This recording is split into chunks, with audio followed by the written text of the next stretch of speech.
And here is that discovery of the Buddha, the discovery of the reality of rebirth. So, from a Buddhist point of view, this is not just a cultural thing, this is a reality here. And this is what this particular thing shows. Not only is it a reality, it's an integral part of the Buddha's awakening. It's an integral part of the enlightenment experience, if you like. It's not something which is separate from that. So it's a very powerful thing.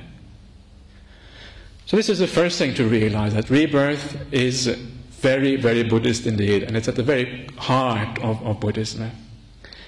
Now, after the Buddha had seen these past lives, his second question was, well, what is the causal experience, the causal connection that gives rise to these past lives? How do these rebirths actually come about? Is there any reason for these things? And how is it that one gets reborn now in a good state, now in a state of suffering here? And at this point, he saw beings, various types of beings, dying and getting reborn.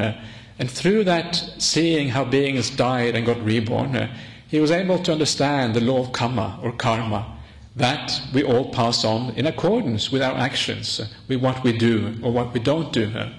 And this is the linkage that links us from life to life, and life again, so on, almost forever backwards.